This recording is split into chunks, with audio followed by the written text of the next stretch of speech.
말씀은 시편 1편, 2편 2편이요. 쭉 연결됩니다.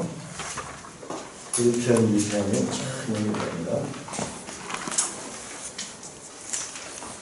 시편 1편 1절 복 있는 사람은 악인들의 꾀를 따르지 아니하며 죄인들의 길에 서지 아니하며 오만한 자들의 자리에 앉지 아니하고 오직 여호와의 율법을 즐거워하여 그의 율법을 주야로 묵상하는도다.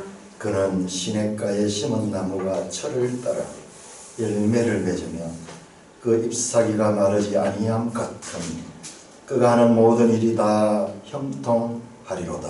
악인들은 그렇지 아니하며 오직 바람에 나는 겨와 같도다. 그러므로 악인들은 심판을 견디지 못하며 죄인들이 의인들의 모임에 들지 못하리로다. 무릇 의인들의 길은 여호와께서 인정하시나 악인들의 길은 망하리로다. 2편 1절 어찌하여 이방 나라들이 분노하며 민족들이 헛된 일을 꾸미는가. 세상의 군왕들이 나서며 관원들이 서로 꾀하여 여호와와 그의 기름 부은 받은 자를 대적하며 우리가 그들의 맨 것을 끊고 그의 결박을 벗어버리자 하는도다. 하나님의 주심과 웃으시며 주께서 그들을 비웃으시리로다. 그때 분을 발하며 진노하사 그들을 놀라게 하여 이르시기를 내가 나의 왕을 내 거룩한 산 시온에 세웠다 하시리로다. 내가 여호와의 명령을 전하노라. 여호와께서 내게 이르시되 너는 내 아들이라. 오늘 내가 너를 낳았더라. 내게 구하라. 내가 이방 나라를 내 유업으로 주리니 내 소유가 땅 끝까지 이르리로다. 내가 철장으로 그들을 깨뜨리며 질그릇같이 부수리라 하시도다. 그런즉 군왕들아 너희는 지혜를 얻으며 세상의 재판관들아 너희는 교훈을 받을지어다. 여호와를 경외함으로 섬기고 떨며 즐거워할지어다. 그의 아들에게 입맞추라. 그렇지 아니하면 진노하심으로 너희가 길에서 망하리니 그의 진노가 급하심이라. 여호와께 피하는 모든 사람은 다 복이 있도다.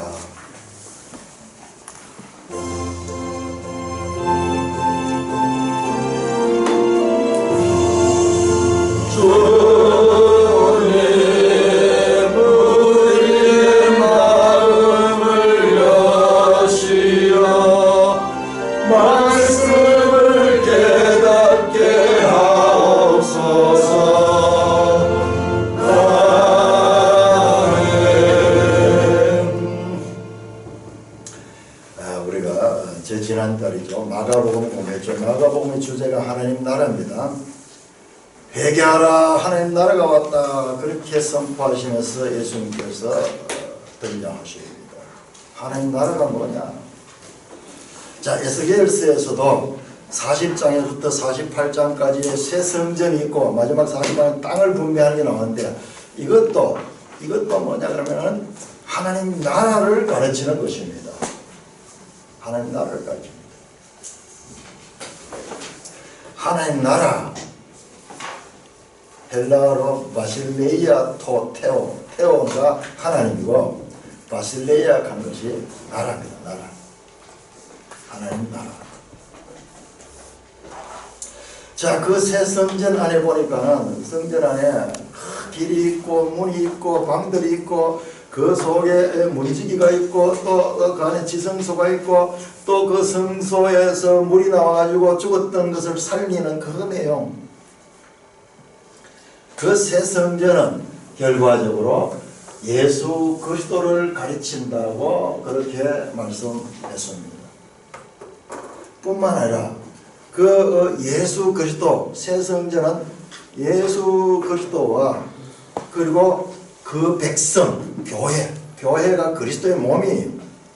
그러면 그리스도와 교회가 서로 연합이 됩니다.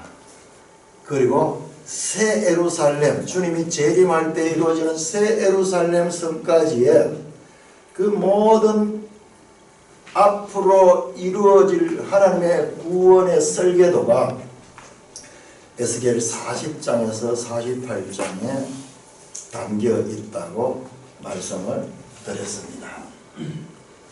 그게 뭐냐면 이거 신약은 신약은 출발하면서 복음서에 예수 그리스도를 증거하고 그 다음에 사도들의 사도행전 이게 전부 교회를 만들어가는 이야기예요. 그리고 사도들의 서신들은 전부 다 교회에 보내는 서신이에요. 이때부터는 교회 이야기예요. 교회 이야기. 구약에는 전부 이스라엘 이야기지만 신약에는 전부 교회 이야기입니다. 그리고 우리 계시록 마지막에 보면 하늘로부터 새 예루살렘이 오는데 이것은 완전 하나님 나라가 완성이 되는 거예요. 완성. 자, 그래서 제가 반복해서 이야기를 합니다. 자, 이와 같이 신약에 나타나는 하나님의 구원의 계시는요, 이렇게 시작된 종말론은 Progress of Redemption, Redemption과 이게 이 구속의 진보, 발전. 어떻게 구속이 시작이 되는가 보세요. 자, 하나님 나라는 뭐냐면 예수 그리스도를 통해서 시작됐습니다. 예수 그리스도를 통해서 이 땅에서 하나님 나라는 시작이 됐습니다. 단수로 시작이 됐습니다. 그 완성에는 교회와 그리고 새 예루살렘 성 안에는요 만국의 사람들이 다 들어옵니다. 우리 오늘 시편도 보면요 처음에는 복 있는 사람 단수로 시작했죠. 제일 끝에 가면요 호흡이 있는 자들아 다 여호와를 찬송하라. 모든 전 인류를 다 포함하고 있습니다. 항상 이 하나님 나라는요 작은 단수로 시작해가지고 그 다음에는 큰 복수로 끝이 납니다. 자, 예수 그를 통해서 하나님 나라는 이미 시작이 되었고 그 교회를 통하여 지금도 계속 지어져 갑니다. 자, 성전 건축 이야기 나왔죠. 그런 교회도 지금 계속 그 성전으로 지어요. 이건 무형 성전이에요. 구약 성경에 나오는 유형 성전, 건물 성전은 궁극적으로는 이 보이지 않는 이 무형 성전을 가리키기 위한 것이에요. 그래서 이 새 예루살렘 성은 바로 예수 그리스도가 재림하면서 이제 이 모든 것들이 이루어져요. 이것이 바로 신약의 내용, 신약. 예수 그리스도 시작해서 교회로 계속 건축되어져 가는 거예요. 그리고 마침내 하늘로부터 완성이 돼요. 하늘로부터. 이 전체가 하나님 나라입니다. 하나님 나라는 장소 개념이 아니다고 제가 반복해서 얘기합니다. 여러분한테 그 사고를 부숴야 돼요. 부드러운 마음을 가져요. 하나님 나라는 통치다, 통치. 지금도 하나님 나라가 이 자리에 함께 하는 것은 하나님의 말씀이 우리를 통치하고 하나님 뜻이 우리를 통치하면 그것이 이미 하나님 나라예요. 하나님 나라. 하나님 나라는 여기 있다 저기 있다 하지 말지 하나님 나라는 너희 가운데 있느니라. 이미 우리는 하나님 나라 속에 있는 거예요. 그래서 이 하나님 나라 개념을 이해하는 것이 우리 신약 성경의 가장 중요한 것이고 가장 기본적인 거예요. 그 하나님 나라를 이해하는 방법이 시작된 종말론이에요. 이미 예수 그리스도부터 이 나라가 시작이 됐고, 자, 그러니까 신약 시대 예수님부터 예수님의 재림까지 이 전 시간을 종말기라고요. 종말기입니다. 그러니까 우리 자꾸 어떤 시한부 종말론은 재림의 때를 가리키는 게 아니고 성경이 가리키는 종말은 기간이에요. 기간. 예수님으로부터 예수님의 초림으로부터 예수님의 재림까지 전 기간을 가리킵니다. 약간 그 에어컨 약간 틀어줄까 더워가지고 그런 것 같은데요. 적당히 좀 조절해 주세요. 집중해서 들어야 됩니다. 자, 그리스도와 그리스도의 교회 관계는요 이거예요. 그리스도와 그리스도의 교회는요 연합. 그래서 성경은 부부로 비유를 하잖아요. 에베소서 5장에 그리스도와 교회를 남편과 아내로 그렇게 비유하는 거예요. 그리고 사도 바울은 그리스도의 몸이라, 교회는 그리스도의 몸이고 그리스도는 교회의 머리다 그러면서 불과 분리적인 교회와 그리스도의 관계를 계속해서 설명하는 것입니다. 이와 같은 신약의 메시지가 에스겔 그 40장 48장의 그림으로 거기에 설계도가 보였다는 것입니다. 예수 그리스도를 통해서 하나님 나라가 이미 이 땅에 들어왔고 이미 시작했습니다. 이미. 그러나 아직 완성되지 않은 이 완성의 때는 재림의 때예요. 그러니까 지금은 진행 중입니다. 계속 발전적으로 진행 중입니다. 교회는 그 나라의 백성들이고 최종적인 완성은 재림으로 완성되는 새 예루살렘 성은 바로 그것을 가리킵니다. 완전한 완성의 때. 다시는 사망이 없고, 우리는 지금 하나님 나라에 속해 있으면도 육신적으로는 죽어야 돼요. 병들 수도 있습니다. 지금도 죄를 지을 수 있습니다. 그와 같이 아직까지는 완성이 되지 않고 자라가는 과정에 있어요. 어느 누구도 완전하지 못합니다. 그게 한편으로 우리에게 위로가 되고 다른 한편으로 우리에게 긴장이 되는 거예요. 끊임없이 우리는 죄와 싸워야 되는 거예요.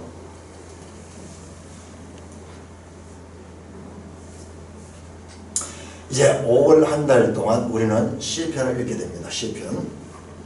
자, 지난번에 봤던 선지서 에스겔은 선지서입니다. 선지서인 에스겔서가, 선지서는 뭐냐? 하나님의 말씀을 대언하는 자예요. 그래, 에스겔이 말했지만 그 말은 에스겔로부터 온 것이 아니라 하나님께서 말씀하신 것을 에스겔이 받아서 전해준 겁니다. 그러니까 선지서는 위로부터 온 말씀입니다.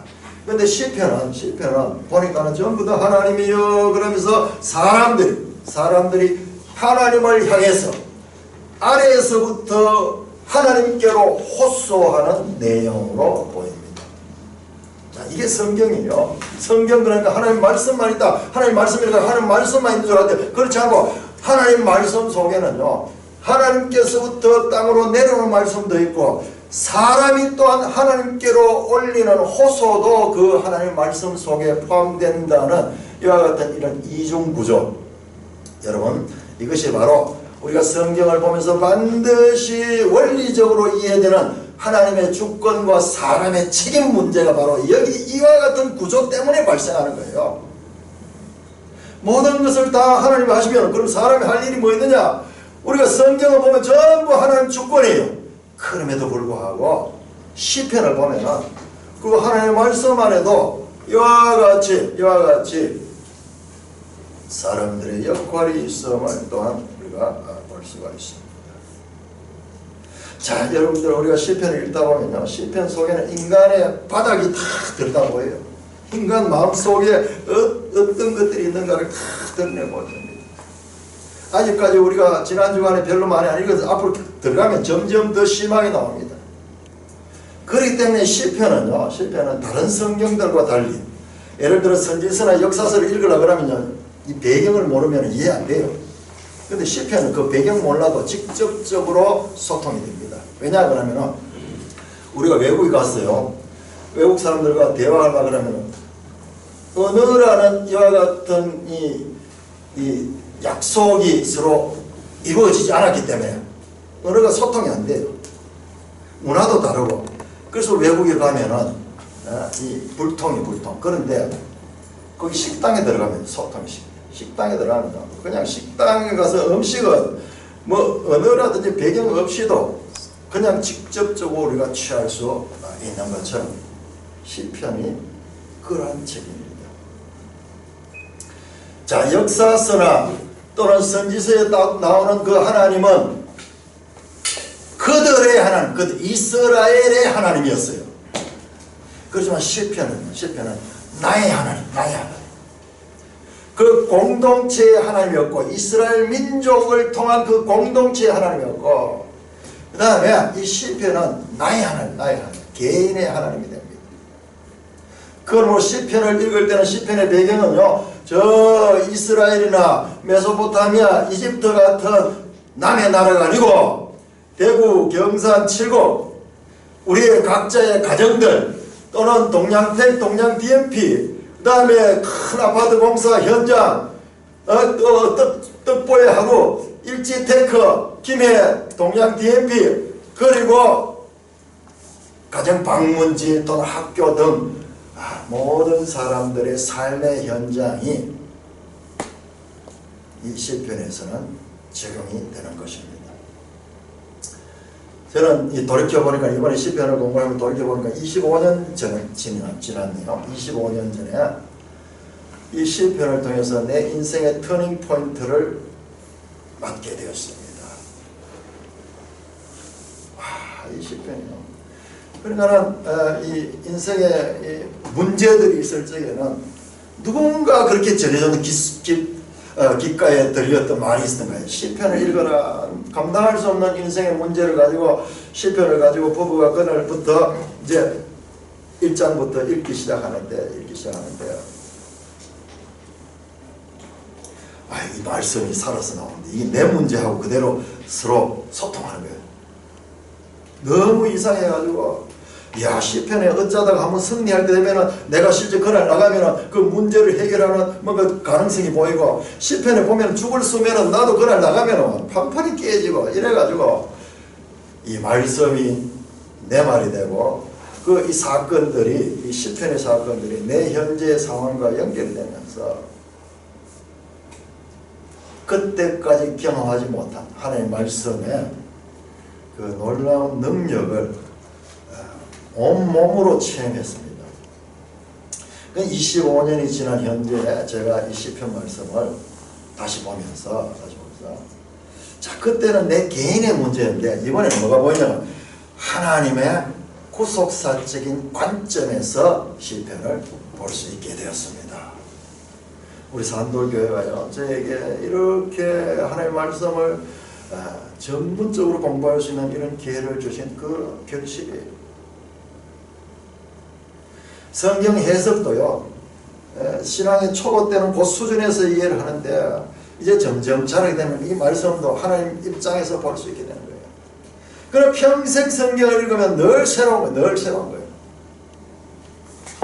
이 시편 말씀은요, 얼마나 놀라운 말씀이냐 그러면 예수님께서 십자가에서 암송하신 그 말씀이에요. 예수님께서 그 십자가에서 말을 할 수 없는 그 상황에서 엘리 엘리 라마 사박다니, 우리 마가복음 그 15장에 나오는 그 히브리어로 엘리 가는 나의 하나님 라마 어찌하여 사박다니 나를 버리셨나이까.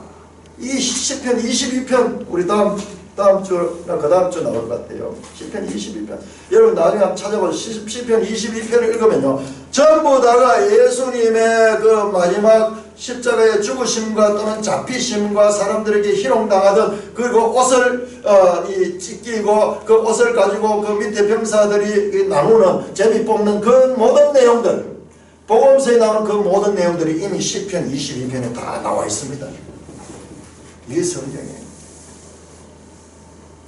자, 우리 누가복음 24장 우리 한번 찾아보겠습니다.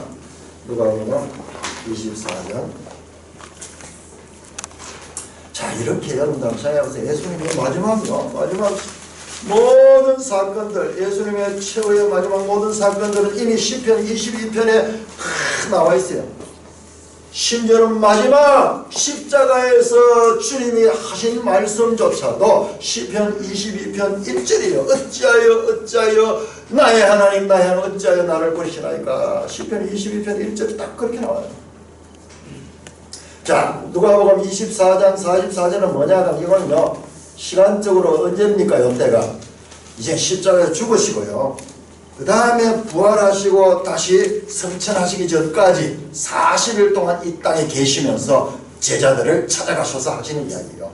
자, 24장 44절 시작. 또 이르시되 내가 너희와 함께 있을 때에 너희에게 말한 바 곧 모세의 율법과 선지자의 글과 시편의 나를 가리켜 기록된 모든 것이 이루어져야 하리라 한 말이 이것이라 하시고, 예수님이 죽으시고 부활하시고 다시 승천하시기 전에 제자들과 뭐 했느냐? 성경 신학을 가르쳤어요. 여러분 이걸 알아야 됩니다.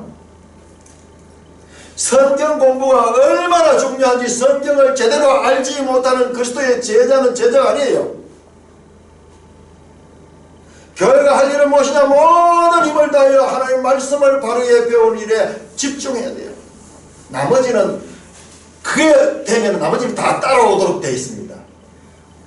오늘 그 어버이 주간 그래가지고 뭐 교단적으로, 그리고 지난 주간은 어린이 주간 그래서 온 교회가 지난 주간에는 어린이 주에 맞춘 그 주제의 설교, 오늘은 어버이 주간에 효도하자는 그런 설교하는데, 그렇게 할 필요 없어요. 하나님 말씀을 발휘하면 나머지는 다 되는 거예요. 다 되는 거예요. 이 우선 순서만 바로가 되면은 먼저 그 나라와 그 을을 구하라. 그리하면 이 모든 것을 너에게 더하여 줘. 이건 보너스로 오는 거지. 그걸 따로 할 이유가 없는 거예요. 거기 말씀하잖아요. 모세 율법, 모세 오경입니다. 선지자의 글, 이 선지서입니다. 시편, 지금 읽는 이 시편을, 이 시편에 나를 가리켜 기록된 것이 모든 것이 이루어진다. 그러니까 우리가 지금 시편을 읽으면서도 이 시편에서 예수 그리스도를 발견하지 못한다면요, 예수님의 가르침에서 지금 벗어나 있는 거예요. 아직까지 거의 미달되어 있는 거예요. 자, 시편을 우리 한번 알아봅시다. 저도요, 이 시편을 너무 중요하다는 걸 알았지만은 아직까지 시편을 제대로 공부할 수 있는 시간이 없어요. 여러분, 신대원에서는요, 이런 공부할 엄두도 못 냅니다. 그냥 시편이 그냥 수박 그다리밖에 안 돼요. 자, 시편은요, 5권의 책으로 보세요. 여러분, 17쪽을 보시면 거기 나와 있어요. 17쪽 한번 펴보세요. 시편은 5권으로 되어 있어요. 5권. 자, 첫째, 1편에서 41편까지가 1권. 그 다음에 42편에서 72편까지가 2권. 그 다음에 73편에서 89편까지가 3권. 그 다음에 90편에서 106편까지가 4권. 그 다음에 107편에서 150편까지가 5권입니다. 그냥 시편은 그 여러 시들을 모아놨는데 이게 그냥 모아진 것이 아니고 이 모으는데도 하나님의 영감이 역사를 했습니다.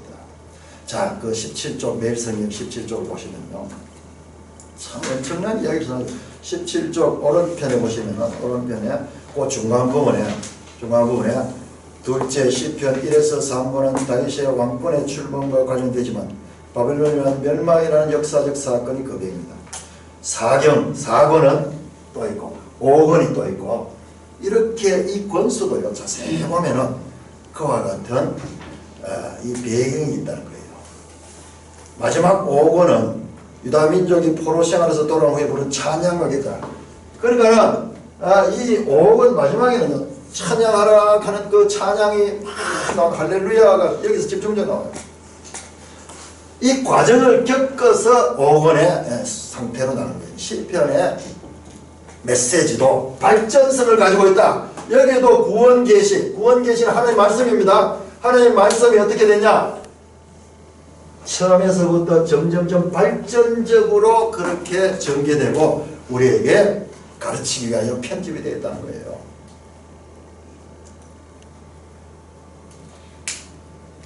이 시편 150편의 주제가 뭐냐? 그럼 주제가 오늘 우리가 읽었던 시편 1편, 2편이야. 1편, 2편. 여러분 시편 3편부터 한번 보세요. 시편 3편을 보시면 1편, 2편하고 시편 3편하고 차이점이 뭐냐? 그러면요, 1절, 2절에는 1편, 2편에는 그냥 저게 없어요. 이 표제하는 게 없어요. 갈로데. 3편을 보면은 1절 위에 보면 다윗이 그의 아들 압살롬을 피할 때에 지은 시, 4편도 또 그 표제가 있습니다. 다윗의 시, 5편도 다윗의 시, 6편도 다윗의 시. 그러면서 다 보면 여기 거의 표제가 있어요. 이걸 표제라고 해요. 이 히브리 성경에는요, 이게 1절이에요. 1절. 그래서 우리하고 좀 달라요. 이게 되게 중요한 거예요. 그러니까 1편, 2편에는 그게 없어요. 그것만 봐도 이 전체 시편에 150편 되는 이 전체 시편의 주제가 바로 시편 1편, 2편에 있다는 것을 우리가 암시를 받게 됩니다. 뿐만 아니라 1편, 2편은요, 1편은 말씀드렸죠. 단수로 시작해가지고 이렇게 나오는데 이 편을 갑자기 열방이 등장하고 왕들이 등장하고 막 이 우주적인 그런 이 차원으로 스케일이 변합니다. 군왕들이 등장. 10절에 보면 너희 군왕들아 너희는 지혜를 얻으며 세상의 재판관들아 온 세상을 상대하고 있습니다.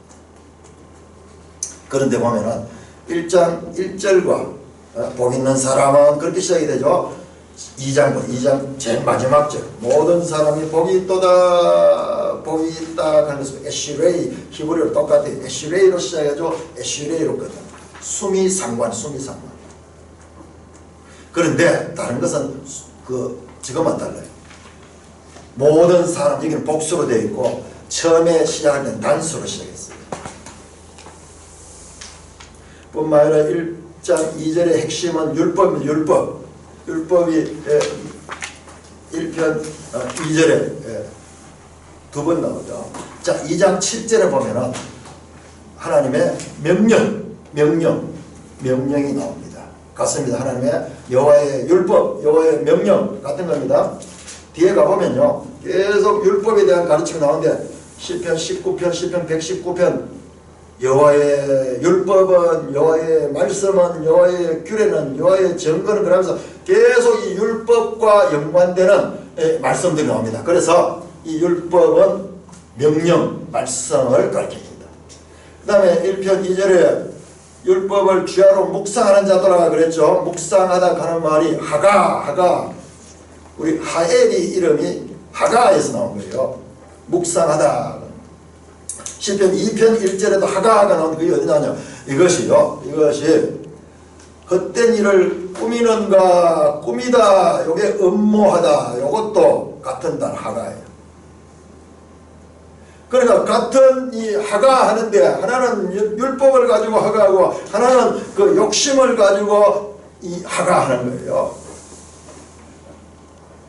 그 다음에 1편 6절에 보면은 악인은 길에서 망한다고 되어 있어요. 악인의 길은 망한다 그렇게 되어 있죠. 2장 12절 보세요. 2장 12절에 보면은 악인들은 너희가 길에서 망한다. 이것이 전혀 다른 이야기 같지만은 아주 이 교차대구와 수미상관을 이루면서 이렇게 구성되어 있는 내용인 것을 알 수 있습니다. 시편 1편, 2편을 한마디로 탁 요약해서 말하면요. 복 있는 사람은 여호와의 말씀을 주야로 묵상하는 왕이다 해요. 자, 왕 2편에 보세요. 2편의 핵심 단어가 여러분 2편 시편 2편 3절 보세요. 기름 부음 받은 자 나오죠. 기름 부음을 받은 자 하는 말은 히브리어로 뭡니까? 메시아죠. 메시아. 그래서 여러분 시편에 보면은 기름 부음을 받는 이야기, 메시아에 대한 이야기가 많이 나옵니다. 자, 메시아가 나왔고 그 다음에 또 뭐가 나오냐 하면은 6절에 보면 내가 나의 왕이 나옵니다. 왕. 메시아이고 왕이고 그 다음에 몇 절입니까? 9절입니까? 내 아들이다. 아들이 나오죠. 아들이 나옵니다. 7절이네. 7절. 내 아들. 여러분 이거는 누굽니까? 메시아이시면서 왕이시면서 하나님의 아들이신 분. 이 예수 그리스도.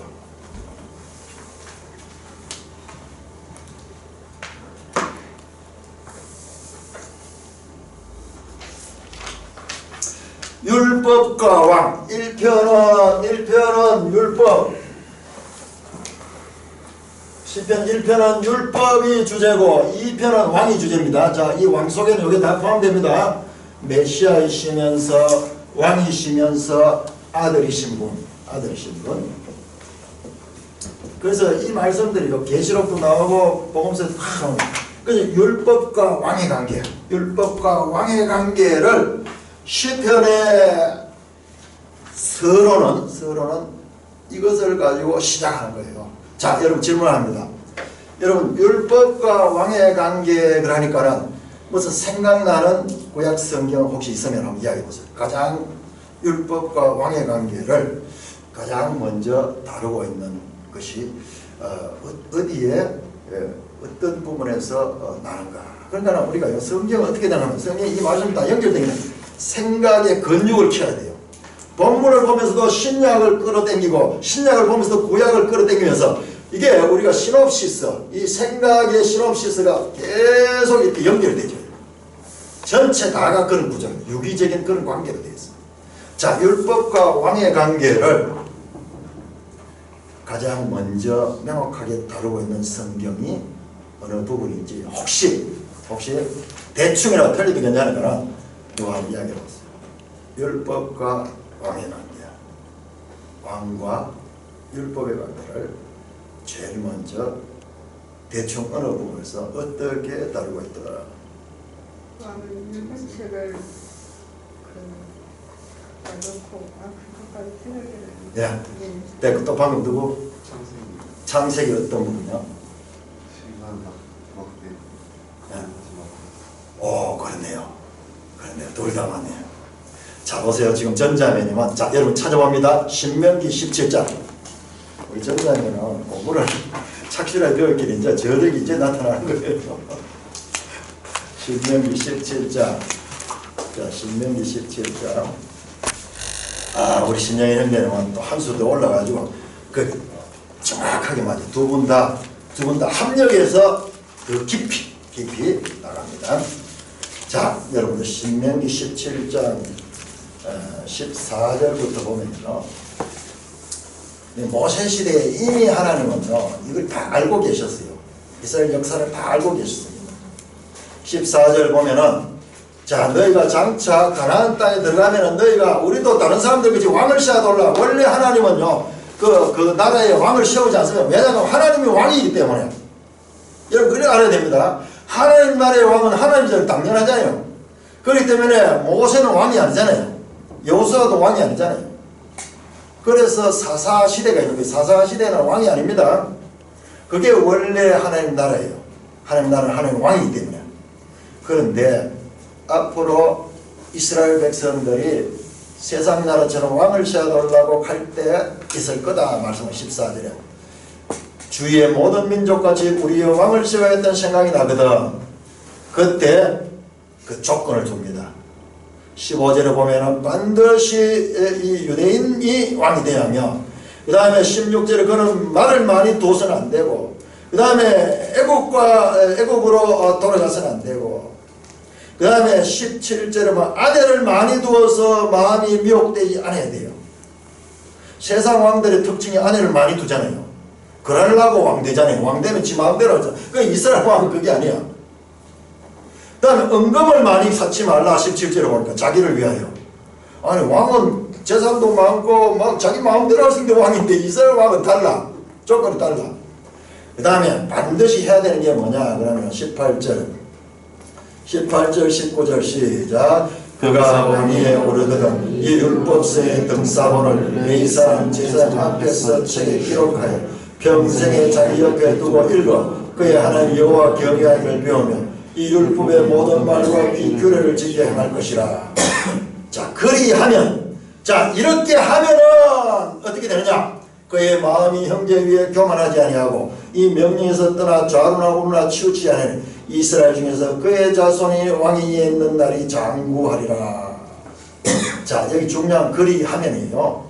이렇게 하나님 말씀대로 순종하면은 그 나라가 계속 이어지지만은, 그러나 그리하지 아니하면은 그 나라가 망한다는 이야기예요. 망한다는 표현은 없지만은 반대로 생각해보면 그렇잖아요. 자, 하나님 말씀대로 하지 말 것 안 하고, 은금을 많이 두지 않고, 그다음에 마병을 많이 두지 않고, 애국으로 가지 아니하고, 아내를 많이 두지 않고, 이렇게 하고, 하지 말 거 해야 될 거, 반드시 해야 될 거, 율법서의 등사본을 옆에 두고는 평생 그 율법을 배우고, 그 율법을 지켜서 행하도록. 여기 왕이에요. 그리하면은 그 나라가 영원하리라, 장구하리라, 그렇게 말씀을 줬잖아요. 반대로 그러면 왕이 그렇게 하지 않으면 어떻게 될까요? 그 나라는 망하는 거예요.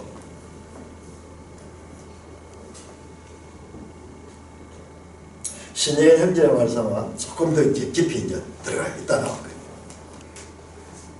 자, 이렇습니다, 여러분들. 그러니까 성경을 기초부터 제대로 공부를 해야 돼요. 모세와 오경이 얼마나 중요한지 몰라요.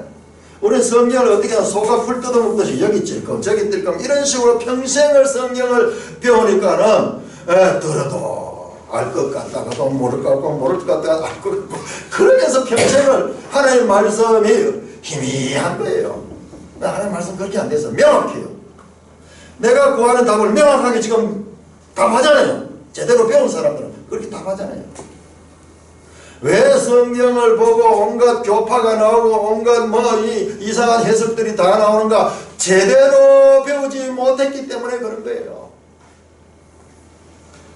우리 교회가 지금 이 말씀 훈련을 지금 이거 하고 있는 이 방향이요. 이것이 정말로 귀한 거예요. 귀한 줄 알아야 돼요. 그러니까 여러분들은 분명히 이걸 제대로 읽어와야 돼요. 읽어오시면은 여러분들이 귀가 열리고 눈이 열리고 이 하나님의 말씀이 이제 들리기 시작하고 보이기 시작하게 되는 거예요. 자, 그런데 1편, 2편까지는 좋았는데 3편이 시작되자마자 갑자기 시들이 등장하는데 하나님이여 나의 대적이 어찌 그리 많은지요. 자, 오늘 날짜 한번 10편 제목 보세요. 매일 성경. 고통받는 자들의 소망을 들어서서 고통받는 자들.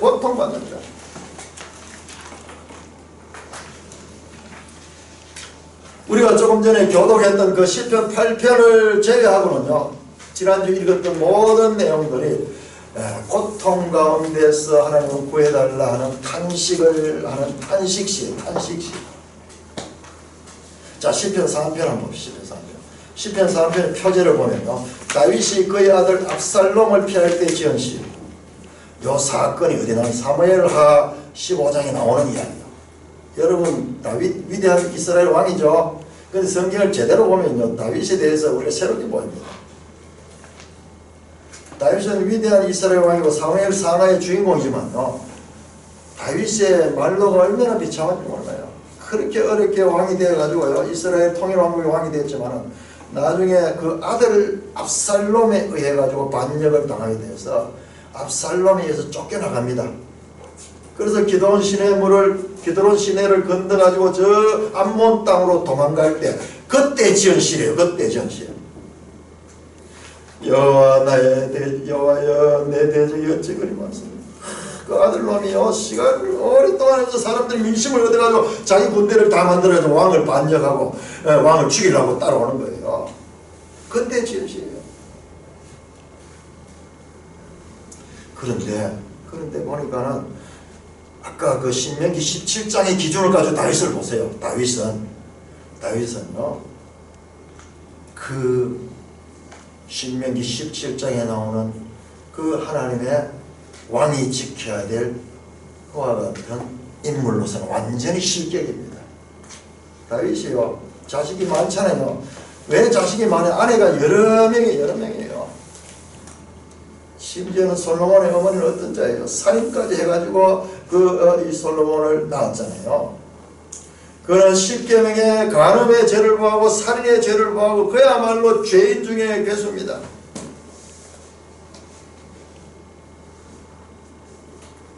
우리는 이와 같은 하나님과 하나님 말씀에 의한 다윗을 주의해보지 않고 성경에 나온 다윗의 언약, 다윗의 아들 예수 그리스도 이런 식으로만 보니까는 다윗이 위대한 것 같지만요. 다윗은 죄인 중에 가장 비참한 죄인이고 그 인생의 말년도 이렇게 비참한 거예요. 아니 자기가 왕이 돼서 뭐합니까? 나중에 아들에게 쫓겨가지고 자기 이 목숨을 구원해야 되는 그와 같은 비참한 신세로 전락했습니다. 다윗의 아들이 솔로몬이잖아요. 솔로몬 어쨌습니까? 아버지보다 한 수 더 나가지고 더 많은 첩을 두고 심지어는 이방 여인들을 첩을 두고 그렇게 해서 세상의 부귀영화를 다 누렸어요. 그야말로 신명기 17장에서 말씀하신 하나님의 법, 왕으로서 지켜야 될 율법을 완전히 버리고 그냥 세상 나라의 왕들처럼 그렇게 가는 거예요. 그러면 어떻게 되면? 그리하면 결국 어떻게 됩니까? 그리하면 망하는 거죠.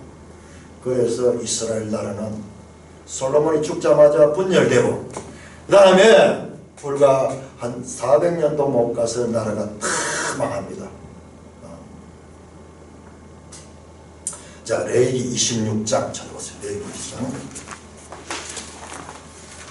자, 이것도 성경에 이미 레위기에 다 나와 있습니다. 레위기 26장 40절부터 45절까지. 자, 나라 망하는 이유, 망하게 될 이유를 미리 하면 모세의 법에 나와 있습니다. 자, 26장 40절 그 앞에는요, 이스라엘이 잘못해가지고 여기까지 포로로 잡혀가지고 망하는 그 이야기가 나와 있어요. 자, 40장부터는요, 그들이 나를 거스른 잘못으로 자기의 죄악과 그들의 조상의 죄악을 자복하고 또 그들이 내게 대항함으로 나도 그들에게 대항하여 내가 그들을 그들의 원수의 땅으로 끌어갔음을 깨닫고, 나중에 깨닫는 거예요. 포로로 잡혀가서 깨닫고, 그 할례 받지 않은 그들의 마음이 낮아져서 그들의 죄악의 형벌을 기쁘게 받으면 거기에서 회개하고 마음을 낮추고 하나님께 구하면은, 그러면 하나님께서 내가 야곱과 맺은 내 언약과 이삭과 맺은 내 언약을 기억하고 아브라함과 맺은 내 언약을 기억하여 그들을 구해주겠다는 말씀입니다. 돌이켜주겠다는 말씀입니다.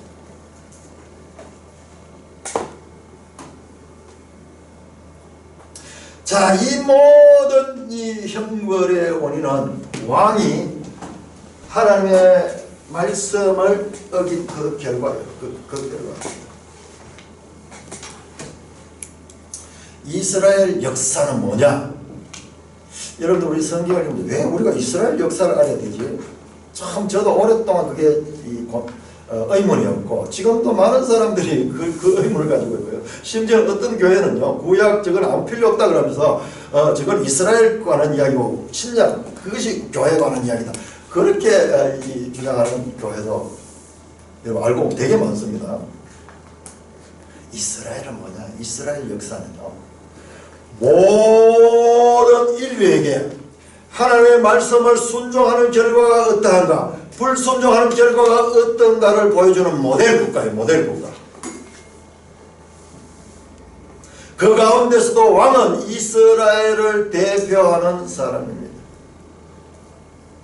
자, 시편 1, 2편으로 돌아가서 시편 1, 2편 1편은 율법에 대한 것이고 2편은 왕에 관한 것이고, 이 이스라엘의 왕과 율법의 관계는 늘 율법을 순종하고 이 율법의 법을 따라서 이스라엘을 통치해야 되는데, 다윗은 어떠냐? 다윗은 율법에 순종하지 않고 불순종해서 복을 받은 왕이 아니라 화를, 저주를 받은 왕입니다.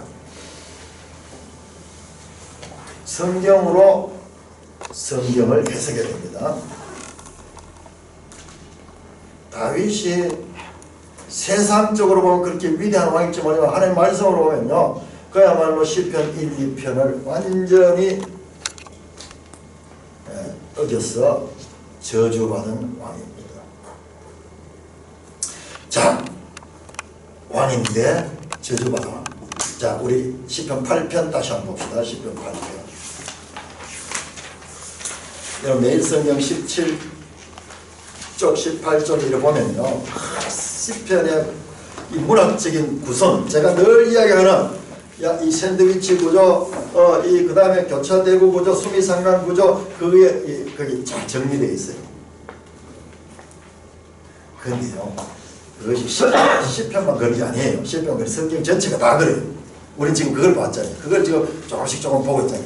시편은 일목요연하게 보여요. 일목요연하게. 자, 시편 8편 보시죠. 자, 시편 8편 1절과 끝절이 보면 수미상관이에요. 1절이 여호와 우리 주여 주의 이름이 온 땅에 어찌 그리 아름다운지요. 9절 보니까는 여호와 우리 주여 주의 이름이 온 땅에 그리 아름다운지요. 그럼 하나님을 찬송하면서 이 수미상관 1절과 끝절이 서로 울립니다. 울리고, 그 속에 보면 그것을 창조주, 하나님이 창조가 나와요. 그 제일 중간에 보면은 3절에서 7절까지가 사람이 나와요. 사람. 그래, 지금 시편 8편은 창조주 하나님과 그리고 그의 창조물들 그리고 그 안에 사람에 대해서 삼중구조입니다. 그 바깥은 그 하나님을 찬송하고 그 안에는 하나님이 만드신 피조물들, 그 다음에 그 안에 제일 중간에 사람이 돼요. 사람. 근데 거기에 나오는 사람이 누군가? 사람이 무엇이기에? 그를 생각하시며 인자가 무엇이기에 주께서 그를 돌보시나이까. 그 매일성경 주석에 보면 사람과 인자에 대한 설명이 나옵니다. 사람 에노시 연약한 자, 연약한 자. 인자 벤 아담 흙으로 지음을 받는 흙으로 지음을. 똑같은 피조물인데 하나님이 만드신 다른 피조물하고 똑같은 피조물인데 사람은 달라요. 뭐 어떻게 다냐? 그를 5절은 하나님보다 조금 못하게 하시고. 여러분 조금 못하게 한다 하니까 좀 실망스럽습니까? 아니에요. 이거는요 어마어마한 거예요. 하나님과 비교하는 거예요. 지난번 개혁성경에는 이게 너무 심하다 싶은지 여기를 엘로힘을 하나님이라고 천사보다 그렇게 비교했는데 원래 이게 원문이 맞아요. 감히 어떻게 하나님과 사람 비교할 수 있냐. 하나님보다 조금 못하겠어. 왜? 이 말이 어떻게 적용되는? 하나님의 형상과 하나님의 모양을 따라 지어졌어요. 사람은. 하나님과 사람은 창조주와 피조물과의 이와 같은 넘지 못할 간격이 있음에도 불구하고 사람은 하나님의 모양과 형상을 따라 지었는 거예요. 그래서 영화와 종기로 관을 씌웠다 되어 있잖아요. 왕으로 만들던 왕으로 왕이 쓰는 관이잖아요. 그리고 그 왕으로 만든 어떻게 했는 거예요? 6절 보세요. 그의 주의 손으로 만드신 것을 다스리게 하고 만물을 그의 발 아래 두셨다 그랬잖아요. 아까 신영희 형제가 이야기했던 그거잖아요. 사람을 만들 때 어떻게 했는 모든 피조물들을 하나님께서 다스리게 하셨다. 다스리다. 이게 뭐예요? 통치하다. 왕의 역할이에요. 왕의 역할. 5절에는 영광으로 관을 쓴 왕의 모습이 나오고 6절에는 그 왕이 하시는 그와 같은 일, 다스림이 나오잖아요. 다스림이 나오잖아요.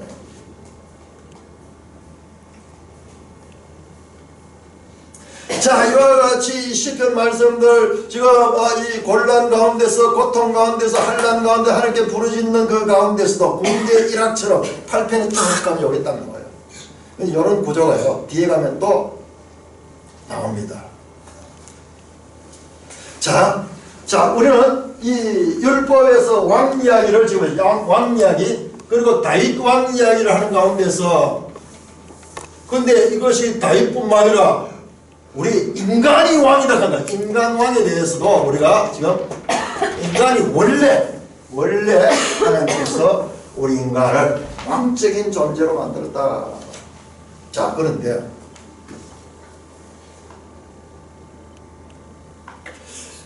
자, 성경에 보면 여러분들 사무엘상하 그 다음에 열왕기 상하 역대 상하 소위 역사서의 주제가 뭡니까? 바로 왕들.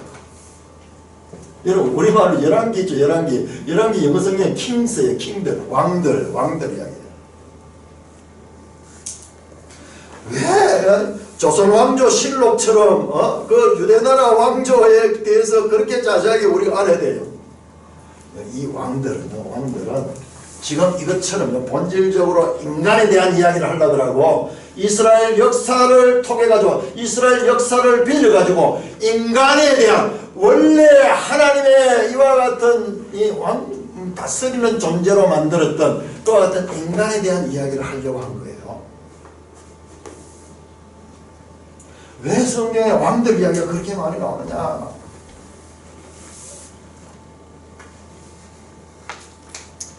자, 성경의 핵심 주제는요. 그래서 이해실 사모가요. 대단한 이야기를 했어요. 그 성경 거기 보면 성경 전체 이야기는 한마디로 누가 왕인가를 다루고 있는 이야기다. 여러분 놀라운 이야기예요. 여러분 성경을 알려고 막 노력했던 사람들은 그 말로 한번 귀가 번쩍 열려요. 정말 그래요. 누가 왕이냐. 다윗 왕의 실패 그리고 이스라엘 왕조의 그 수많은 왕들이 실패해서 이스라엘 나라가 멸망하는 것은 바로 사람들이 하나님의 법을 지키지 못해서 멸망할 수 없다는 것을 보여주는 모형. 왜 이스라엘 왕들은 실패하고 그 영원하게 그 나라가 장구하려 하는 그 약속을 유업으로 받지 못하고 망하게 되었을까요? 질문합니다. 제가.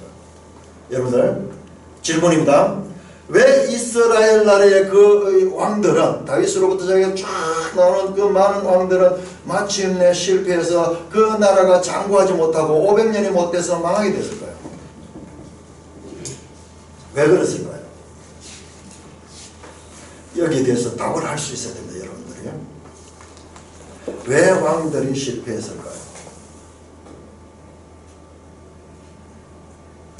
여기에 대해서 분명한 답을 가지고 있어요. 자, why 이스라엘 그 왕들은 왜 하나님의 약속대로 장구한 나라가 가지 못하고, 우리 조선 왕조 비슷하게 한 500년도 못 가가지고 망하고 포로로 그렇게 가게 됐습니까? 왜 그럴까요? 예? 뭐 때문에요? 뭐라고요? 그거는 이제 지나가는 더 큰 원인. 그 결과고. 하나님한테 순종 안 하고 지 마음대로 했는. 자, 순종 안 하고 지 마음대로 했다는 것을 한 단어로 이야기하는 뭡니까? 자, 지금 헷갈립니다. 지금 두 가지 나왔습니다. 자, 하나님께 불순종했는 그것을 한마디로 이야기하면 뭡니까? 죄입니다. 죄입니다. 이건 단수입니다. 단수. 죄입니다. 죄들이 아니고 죄입니다. 죄. 근본적인 죄 때문에 그런 거예요.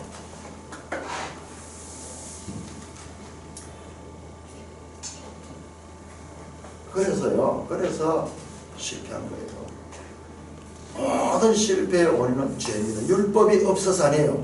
율법을 주셨는데도 불구하고 죄를 가진 인간이 그 율법을 지키지 못함으로 해서 그 망한 거예요. 그러면 여러분들께 계속 의문이 꼬리를 물게 될 거예요. 자, 오늘은 일단 거기까지만 보고, 거기에 대한 답들도 성경에 다 나옵니다. 자, 이같이 이스라엘 역사를 통해서 이 왕들은 죄 때문에 그 죄를 이기지 못하고 율법을 줬지만은 율법을 순종하지 못하고 결과적으로 망했습니다. 이게 구약 성경을 통해서 보여주는 생생한 인류의 현주소입니다. 현주소.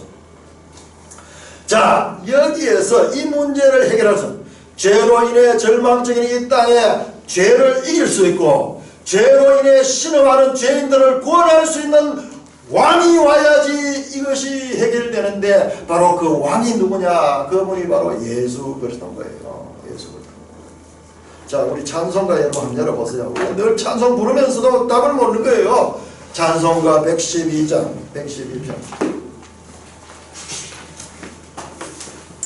왜 예수님을 우리가 구주 예수, 구세주 예수 늘 하면서도 찬송가에 늘 왕이신 예수님에 대해서 그렇게 말했거든요. 찬송가 112쪽 그 맑고 바른 앞쪽에 예수님 오시는 걸 뭐라고? 예수님 평강의 왕이 오셨다. 3번째 소절에 보니까 113쪽 그 아기가 왔는데, 아기는 누구냐? 그 후렴구에 보면 왕 대신 주, 왕 전부 왕이에요. 왕. 자, 164장 찬송가 164장. 자, 예수님 부활하신 게 뭡니까? 예수님 부활하신 게 무엇입니까? 그것이 3절에 보면 마귀 권세 이긴 주 할렐루야, 왕의 왕이 되셨네. 만왕의 왕이고 왕의 왕이 되셨네. 바로 인간 왕들의 실패와 그리고 하나님이 보내신 참으로 이 사람의 몸을 입고 비천한 것과 같은 삶을 살아준 진정한 왕이신 그 왕 중의 왕이 바로 예수 그리스도입니다. 다윗 왕의 실패는 다윗의 후손 오신 예수 그를 통해서 만회됩니다. 그래서 포로기, 이스라엘이 망해가지고 이게 왜 어찌하여 이런 일이 우리한테 일어났는가 이렇게 이 낙심하고 있을 때, 이때가 하나님께서 정말 하나님의 뜻을 가장 잘 알릴 수 있는 적기예요. 적기. 그때 메시아에 대한 어떤 선지자들의 증언이 집중적으로 나온 거예요. 다니엘을 통해서, 에스겔을 통해서, 그리고 에레미야를 통해 가지고 메시아에 대한 집중적으로 나온 거예요. 그래서 우리가 여기에서 말할 수 있는 게, 사람 왕을 할 수 없습니다. 인간 왕들은 할 수 없습니다. 그러나 할 수 있는 왕인데, 그것이 뭐냐? 하나님께서 보내신 만왕의 왕이신 예수 그리스도.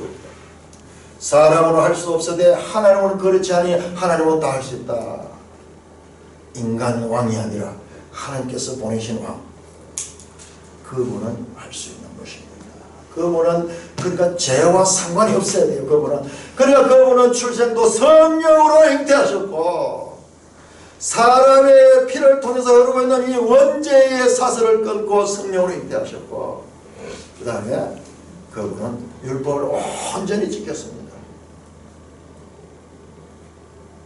자, 마가복음으로 다시 돌아갑니다. 우리 쫙 성경을 연결해 봅니다. 마가복음에서 예수님께서 이제 제자들을 공생애 동안 기다리고 이제 마지막에 이제 예루살렘에 올라가서 십자가에 죽으시기 위하여 이제 비로소 제자들에게 그 뜻을 가르칩니다. 지금까지는 기적만 해가시고, 그래서 제자들이요, 예수님 따라다니면 한몫 잡겠구나, 이야 저 사람 능력 있는 사람이구나, 저기 따라다니면 내가 나중에 한 자리 하겠구나, 이런 마음을 가지고 따라다녔어요. 저와 여러분 마찬가지. 예수 믿는 것도 다 처음에는요 그런 이기적인 생각 가지고 따라다니는 거예요. 그런데 이제 때가 되어가지고 예수님께서 내가 이제 예루살렘 올라가서 내가 십자가에 달려 죽는다, 죽고 사흘 만에 부활하겠다, 그렇게 말씀하니까 베드로가 펄쩍 뛰는 거예요. 뒷소리는 안 듣고, 3일 만에 부활한다는 소리는 안 듣고 죽는다 하는 그 이야기에 그냥 필이 꽂혀가지고 왁하십니까 하면서 주님에게 대고 막 따지듯이 하면서, 절대 그럴 수 없습니다. 예수님하고 베드로 나이가 비슷해요. 그러니까 욕을 했는지도 몰라요. 그 표현을 보면요 막 욕하듯이 그렇게 했어요.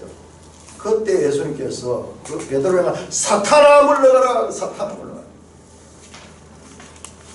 야, 너무 과잉 반응 아닙니까? 그래도 베드로가 뭐 예수를 위로하기 위해서 그런 이야기를 했는데 그걸 갖다 사탄아 물러가라, 너무 과잉 대응 아닌가요? 자, 예수님께서 이 말씀하신 거죠. 이 말씀을 바꾸어 베드로 말대로 하자 그러면요, 뭐냐 그러면은 구원자가 되시되 십자가에 죽음 없는, 고난 없는 영광의 주님을 기다리고 있는 거예요. 자, 그 말은요 사탄이 가르친 것이 바로 그거라는 거예요. 사탄의 경우는 예수님의 십자가를 죽지 않고도 인류를 구원할 수 있는 그와 같은 길이 사탄이 가르친 길이고, 그래서 예수님은 베드로의 입을 통해 한 말을 갖다가 사탄아 물러가는 거예요. 당대의 사형틀을 가리키는 이 십자가는 고난의 상징입니다. 자, 우리 여러분들 고린도전서 1장 우리 한번 쳐보세요. 고린도전서 1장.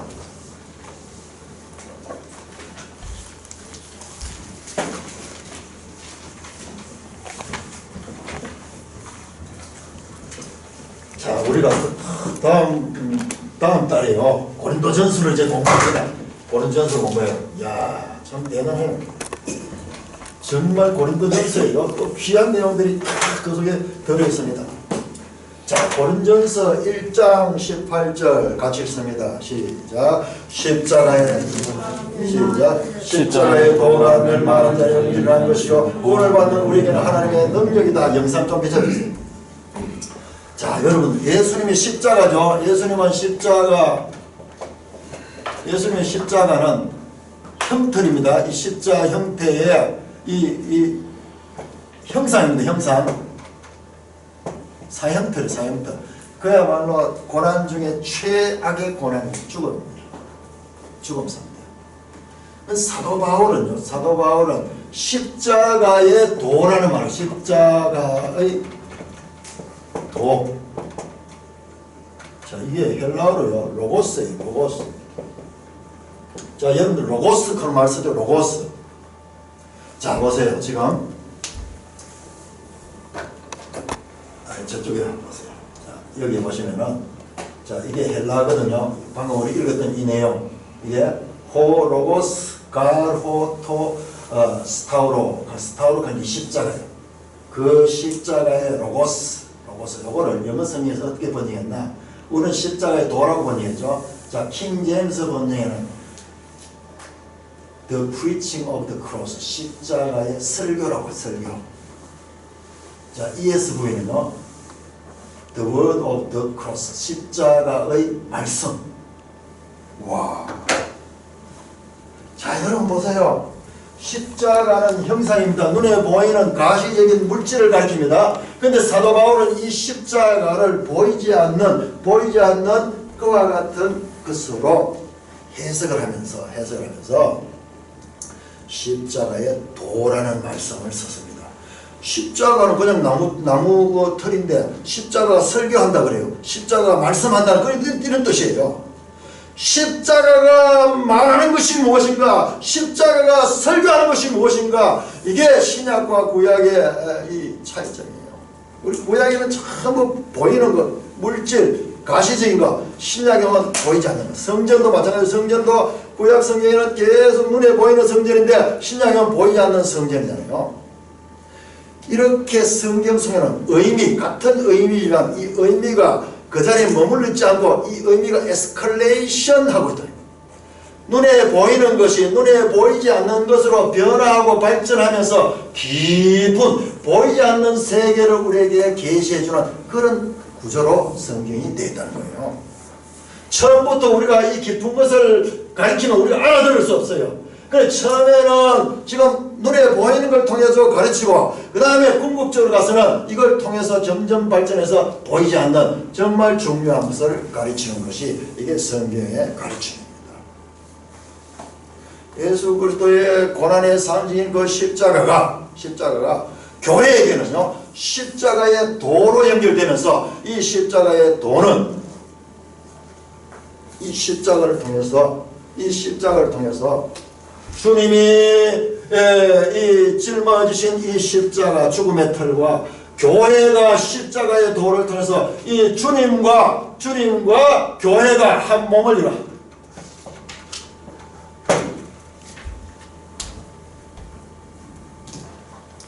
그러니까 복음서에는 참 예수님에 대한 이야기하고 그 다음에 사도행전 보면 사도행전 2장부터 교회가 등장하고요. 그 다음에 교회가 어떻게 발전해 가는가 사도행전 이야기 전부 보이고 그 다음에 서신서들 보면 고린도전서, 고린도 교회에 보내는 편지, 로마서, 로마에 보내는 편지, 전부 교회, 에베소에 있는 교회에 보내는 편지, 갈라디아 교회에 있는 보내는 편지, 요한계시록 가면은 7교회, 에베소 교회부터 저 라오디게아 교회까지 교회에 보내는 이야기잖아요. 신약의 핵심 주제는 교회예요. 구약의 핵심 주제는 이스라엘이었고, 자 교회로 들어오면은 이제 교회와 그리스도가 연합이 되는데 그래서 사도 바울은 교회를 그리스도의 몸이라 그렇게 이야기합니다.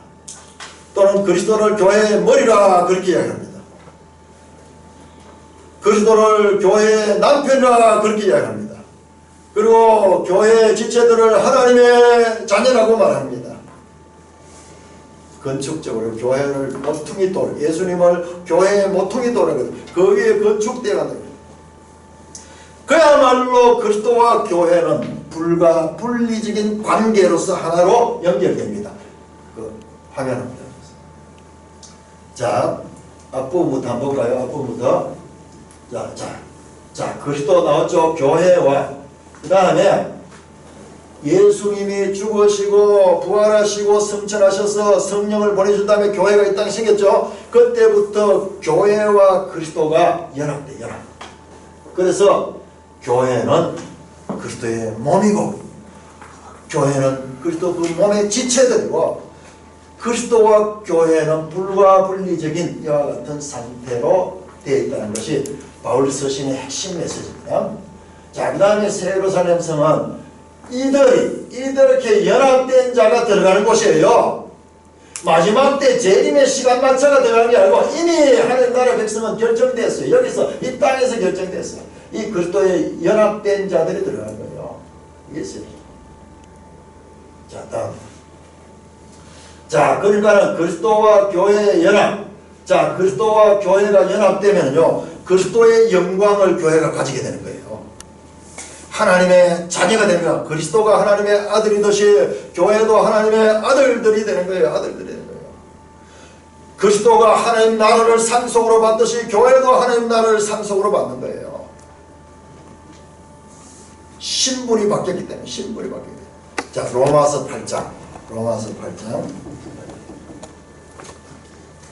자, 중요한 것이 말입니다. 신약의 핵심 메시지는 교회와 그리스도의 연합입니다. 연합이 되면은 자동적으로 어떤 관계가 되면 상속권을 가요. 상속권. 그래 하나님의 자녀가 되는 거예요. 자녀. 자, 로마서 8장 17절 18절 시작. 자녀이면 또한 상속자 곧 하나님의 상속자요 그리스도와 함께한 상속자니 우리가 그와 함께 영광을 받게 하여 고난도 함께 받아야 할 것입니다. 생각컨대 현재의 고난은 장차 우리에게 나타날 영광과 비교할 수 없다. 이 말씀이 가지고 보세요. 우리가 하나님의 자녀가 된다는 거죠. 하나님의 상속자가 되는 거예요. 영원한 그 나라를 유업으로 받는 그 백성이에요. 자, 그런데 그 영광의 나라에 참여하기 위해서는 고난도 같이 받아요. 왜냐? 연합됐기 때문에.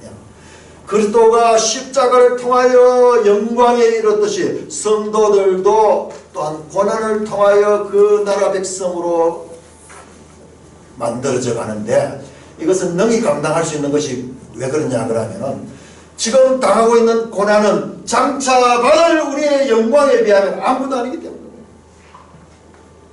여러분들 우리가 지금 어태가 지금 이렇게 시험 공부를 하고 나름대로 힘든 시간을 보내고 있잖아요. 자, 왜 그 어려움을 극복할 수 있습니까?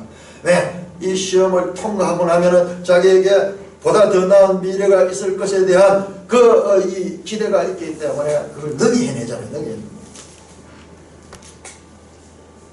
우리 세상도 다 그래요. 우리 군생활 하는 것도 어려움을 겪는 것도 지나고 나면 이 끝이 있다는 걸 알기 때문에 그걸 해낼 수 있는 거예요. 그러니까 성도들이 고난을 받지만은 우리가 장차 우리에게 올 영광에 비하면 이건 아무것도 아니다. 이거는 일시적인 것이고 그 나라는 영원한 것이고 이거는 썩어질 것이고 그 나라는 썩지 아니할 거다. 이 땅의 어떤 것과도 비교할 수 없을 정도로 영광스러운 것이기 때문에 그리스도인은 그리스도의 유업을 상속받는 자입니다. 그러므로 그리스도인은 그리스도의 영광에도 함께하고 고난에도 함께 참여하게 되는 것입니다.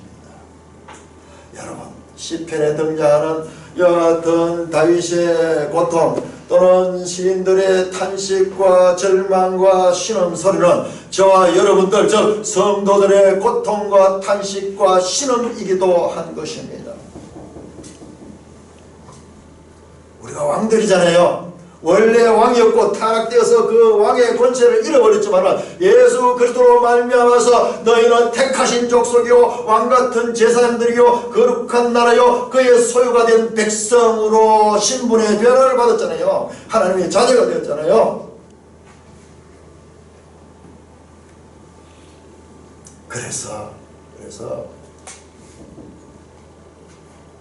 그 왕의 수업을 받는 것이 이 땅에서 남은 삶입니다. 남은 삶. 지금부터 3000년 전 다윗은요 BC 1000년경 사람이긴 한 3000년 전 이스라엘의 왕이었던 그 다윗의 고통 속에서 이 고통의 우물 속에서 뚜레박으로 걸러올린 이 고통의 이 언어들이 오늘 이 세대를 사는 저와 여러분께도 3000년이라는 시간차가 전혀 무색할 만큼 직접적으로 다가오는 이유가 바로 여기 있는 것입니다. 저는 이걸 생생하게 체험했어요. 이 다윗의 이 상황이 내 상황이 되고 나의 이 어려움이 다윗의 어려움이 되면서요 이것이 얼마나 위로를 주고 힘을 주고 이 문제를 해결할 수 있는 그와 같은 힘이 되는지 모릅니다.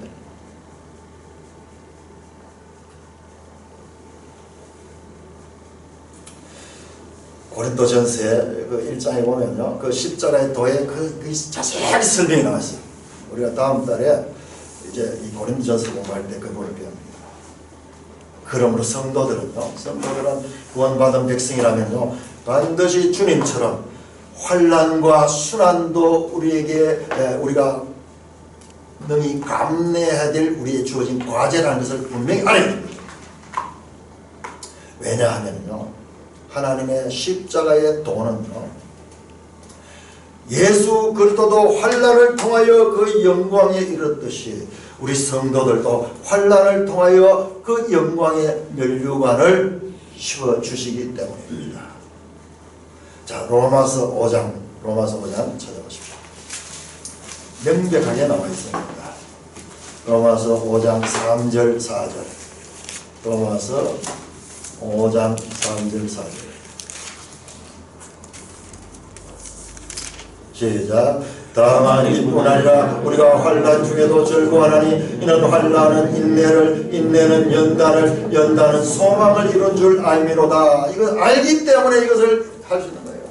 우린 다 환난, 이 고난 다 싫어합니다. 문제 싫어합니다. 평안하게 그냥 형통하기만 바라고 싶습니다. 그러나 성도들은 그리스도의 몸이기 때문에 그리스도가 당했던 그 길을 가야 됩니다.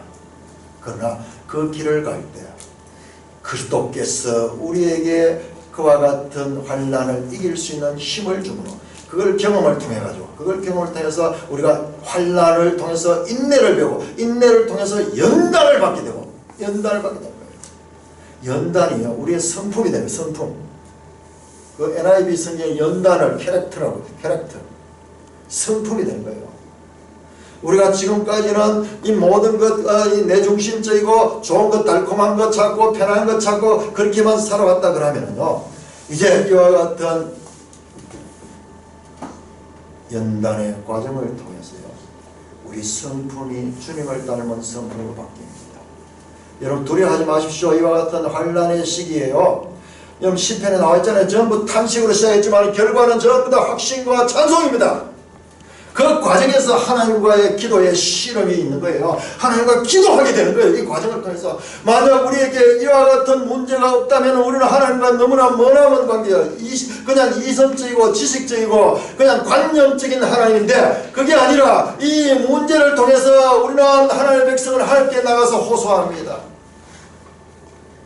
그 과정에서 하나님은 부재하는 듯 합니다. 하나님 어찌하여 나를 버리십니까? 하나님 어디 계십니까? 언제까지 이렇게 합니까? 이렇게 탄식 소리가 나오지만요, 그가 인내하면서 그 하나님을 구할 적에 그 하나님이 찾아오셔서 그를 만져주십니다.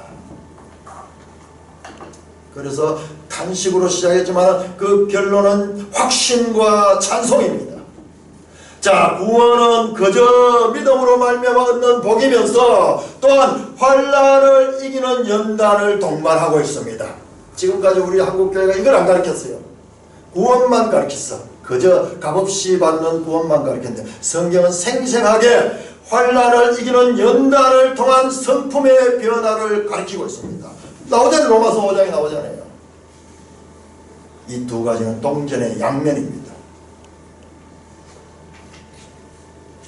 하나님께서는 성도들에게 구원의 복을 선물한 후에 환난을 통한 연단을 동시에 선물하신다. 이거 선물이에요. 선물.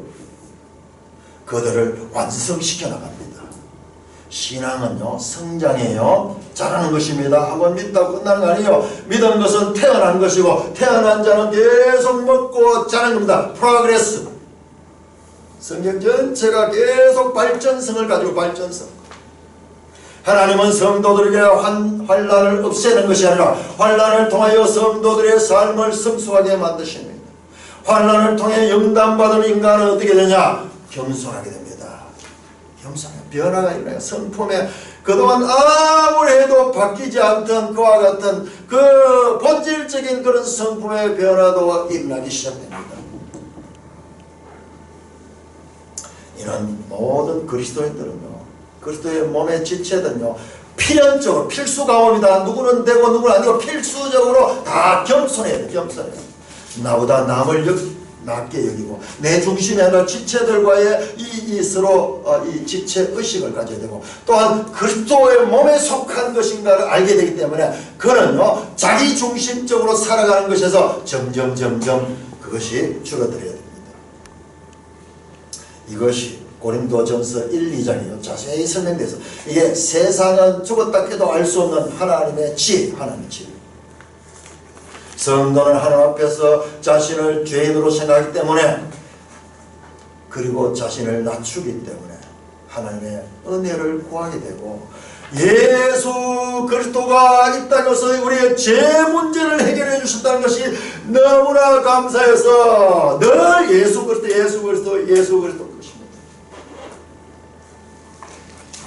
환난 속에서 예수 그리스도의 이름을 부른 자는 이미 그리스도의 고난을 짊어지기 시작했고 또한 짊어지겠다는 고백을 하고 있기 때문에 이런 믿음을 가지고 시편에 나오는 이 시인의 믿음을 가지고 계속 그 주님을 부르짖고 그 주님을 찾아야 됩니다. 여러분 때때로는 하나님이 아무리 불러도 대답 없는 하나님이 주무신 것 같고 하나님이 외출하신 것 같은 그와 같은 낮아짐의 시간까지도 하나님이 요구하실 때가 있습니다. 그 사람 수준 따라 달라요. 깊은 수준의 사람에게는 깊은 연단이 있고 그냥 적당한 사람은 적당한 연단이 있어. 그러니까 연단이 깊다는 것은 그만큼 하나님의 그 자녀로서의 역량도 높이 하나님께서 평가한다는 거예요. 시편에 나타난 탄식시들 예수 그리스도를 통해서 경험된 겁니다. 여러분 시편 22편 오늘 돌아가서 한번 읽어보세요. 예수 그리스도의 경험이 그대로 나와 있어요. 또한 그의 성도들의 교회를 통해서도 경험되어져 나가는 것입니다. 고난 가운데 주님을 부르짖다가 시인은 항상 구원을 경험합니다. 탄식으로 시작하는 확신과 찬송으로 끝을 맺고 있습니다. 할렐루야, 할렐루야, 이게 할렐루야예요. 그리고 이 처음 단계도 그렇지만 저 제일 끝에 가시면 자 우리 시편 150편 한번 볼까요? 150편 제일 끝 시편의 끝 시편 150편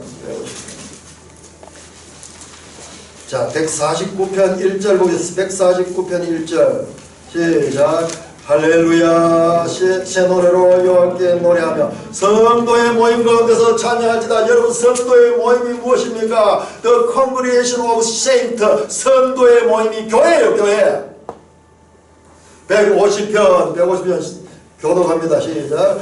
할렐루야 그의 성소에서 하나님을 찬양하며 그의 권능의 궁창에서 그를 찬양할지어다. 그의 능하신 행동을 찬양하며 그의 지극히 위대하심을 따라 찬양할지어다. 나팔소리로 찬양하며 비파와 수금으로 찬양할지어다. 소금을 춤추어 찬양하며 현악과 풍소로 찬양할지어다. 큰 소리나는 재금으로 찬양하며 높은 소리나는 재금으로 찬양할지어다. 호흡이 있는 자마다 여호와를 찬양할지어다. 할렐루야 할렐루야 하나님을 여호와입니다. 여호와를 할렐 찬송하라 찬송하라 처음부터 끝까지 할렐루야입니다. 사랑하는 형제 자매 여러분 시편 1편과 2편은 율법과 왕으로 시작하는 그와 같은 시편 전체의 서론이었습니다. 1차적으로 그것은 예수 그리스도를 통해서 성취되고 또한 그리스도의 몸인 성도들 즉 교회를 그 속에 포함시키고 있습니다. 하나님의 말씀대로 그 율법을 잘 순종했던 사람은 다윗 왕이 아니라 다윗 왕은 실패했습니다. 다윗의 후손인 예수 그리스도입니다. 뿐만 아니라 예수 그리스도로 거듭남을 받고 믿음을 가지고 성령을 받아서 말씀으로 연단된 그리스도의 몸인 교회도 여기에 포함이 됩니다. 하나님의 지혜는 그리스도를 고난을 통해 영광에 이르게 하시는 구원의 본을 보이신 것입니다. 교회에 속한 성도들도 그리스도의 본을 따라야 하는 것입니다. 이것이 시편입니다. 그냥 우리 많은 경우 저도 마찬가지로 그냥 예수 믿으면 복을 받는 줄 알고 저도 모르게 어떻게 가다가 이 예수를 믿게 되었어요. 초보 단계 다 그렇습니다. 하나님 말씀 알고 믿는 사람 없어요. 그냥 은혜로 믿습니다. 그러나 하나님께서 그의 성도들을 그 상태에만 머무르게 하시지 않습니다. 한 사람 한 사람들을 그 하나님의 때에 하나님의 시간에 이 시편의 성도들의 체험을 시킵니다. 그 과정을 통해서 신앙은 성장하고 신앙은 발전합니다. 우리의 삶의 현장인 가정, 직종, 약 관계에서 일어나는 인생의 모든 문제들이 여러분께 일어날 적에 그 문제들을 성경을 통해서 해석해내야 돼요. 이런 일들은 이상한 일, 내한테 일어나지 아니할 일들이 일어난 것이 아니라 하나님의 백성다움을 만들어가기 위해서 하나님께서 허락하신 시험인 것을 말씀을 통해서 해석해내야 됩니다. 모든 문제들이 하나님의 뜻 가운데서 일어나는 일인 줄을 아는 것이 바로 사도 바울이 말한 십자가의 도를 깨달은 자입니다.